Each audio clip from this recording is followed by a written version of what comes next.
एक बार एक व्यक्ति ने महात्मा से पूछा कि मुनिवर, ऐसा क्यों होता है कि जो सभी की भलाई करता है, ध्यान रखता है, वो व्यक्ति जीवन में दुखी और परेशान रहता है, जबकि जो व्यक्ति सदैव स्वार्थी व्यवहार रखता है, दूसरे के साथ बुरा करता है, किसी का बुरा करता है, वो हमेशा खुश रहता है। ऐसा क्यों?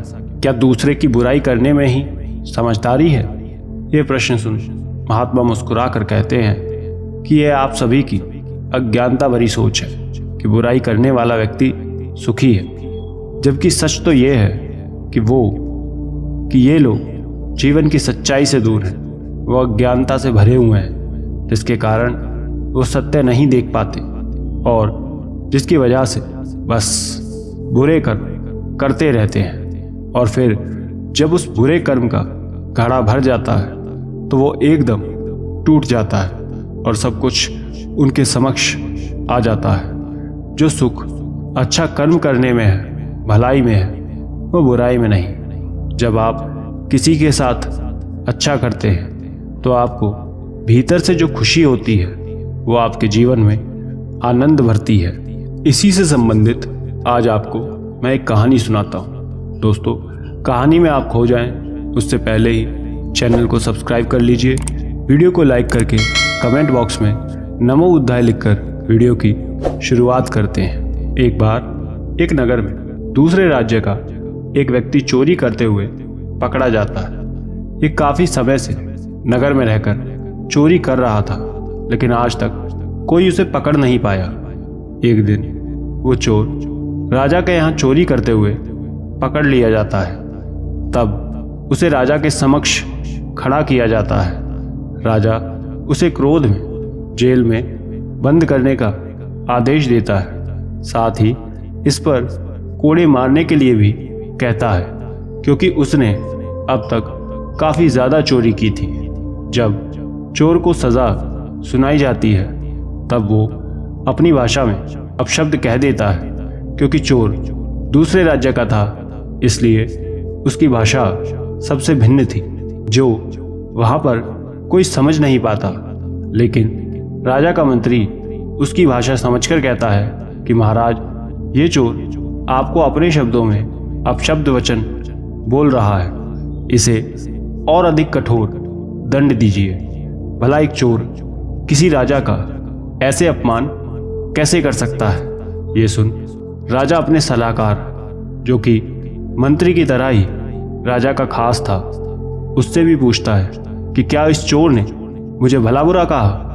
ये सुन सलाहकार कहता है कि नहीं महाराज, मैंने उसके मुख से ऐसा कुछ नहीं सुना, बल्कि वो तो आपकी बढ़ाई कर रहा था कि आप इतने विनम्र हैं कि व्यक्ति को उसकी भूल के लिए क्षमा कर देते हैं। ये सुन राजा का मंत्री कहता है कि नहीं महाराज, ये सलाहकार झूठ बोल चोर को बचा रहा है। यह आपका विश्वास ही बनता है और अभी आपके विरुद्ध बोले जाने वाले व्यक्ति को बचा रहा है। दोनों तरफ से बात सुनने के बाद राजा चोर के समक्ष जाकर कहता है कि तुमने जो भी कहा उसे पुनः दोहराओ, लेकिन अपनी भाषा में नहीं, बल्कि उसमें जो यहाँ बोली जाती है।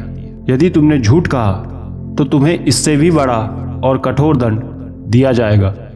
ये सुन चोर घबरा जाता है और कहता है कि क्षमा करें महाराज, ये सत्य है कि मैंने आपको अपनी भाषा में अपशब्द कहा था, क्योंकि आपने मुझे चोरी करने के कारण इतना दंड देने को कहा। ये सुन मंत्री राजा के पास जाकर कहने लगता है कि देखिए महाराज, मैंने सत्य कहा था, सलाहकार आपके विरुद्ध बोल रहा था। यदि ये विश्वासी होता तो सत्य कहता। आपको न केवल इस चोर को बल्कि सलाहकार के झूठ के लिए भी उसे दंड देना चाहिए। ये सुन राजा कहता है कि नहीं, ये दंड के नहीं बल्कि सम्मान के पात्र हैं। ये सुन मंत्री आश्चर्यचकित होकर कहता है कि ये आप क्या कह रहे हैं महाराज? तब राजा कहते हैं कि ये सत्य है कि सलाहकार ने झूठ बोला, सत्य छिपाया, लेकिन उसके पीछे की मंशा अच्छी थी।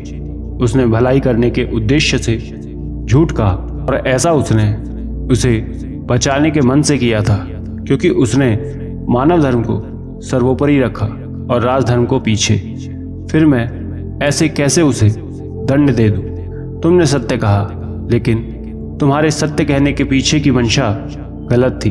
तुम्हारे भीतर सलाहकार के लिए ईर्ष्या की भावना थी जो स्पष्ट दिख रही थी।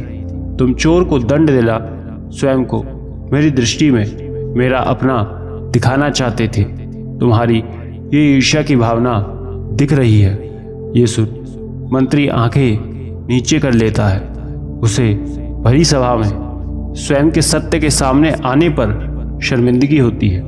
राजा आगे कहता है कि जो व्यक्ति दूसरे के प्रति अपने मन में ईर्ष्या का भाव रखता है, छल रखता है, वो कभी आगे नहीं बढ़ता।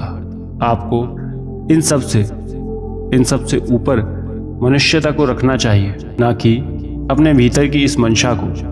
तब राजा चोर की सजा कुछ कम कर देता है।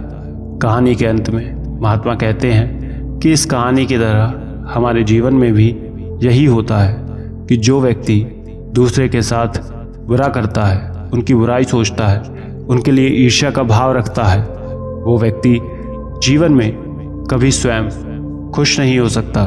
दूसरों की बुराई कर आप स्वयं का कभी भला नहीं कर सकते, बल्कि जैसा आप उनके लिए करते हैं, सोचते हैं, वैसा ही आपके साथ होने लगता है। इसलिए कभी किसी के लिए बुरा नहीं सोचना चाहिए।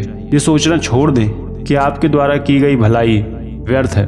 नहीं, कभी किए गए अच्छे कर्म व्यर्थ नहीं होते, वो हमेशा फलदायी होते हैं। बस आपको सत्कर्म करते जाना है, सभी की भलाई करनी है। आपका ये आचरण आपके आसपास भी ऐसे ही लोगों को बनाता है, क्योंकि आप सकारात्मकता को फैलाते हैं। महात्मा द्वारा स्वयं के प्रश्नों का उत्तर जान व्यक्ति समझ जाता है कि समझदारी बुरे कर्म करने में नहीं, बल्कि सत्कर्म के मार्ग पर चलने में है। आशा करते हैं ये कहानी इस कहानी से आपने बहुत कुछ सीखा होगा। और अधिक कहानियाँ सुनने के लिए स्क्रीन पर दिखने वाली वीडियोस को एक बार ज़रूर देख लें। धन्यवाद।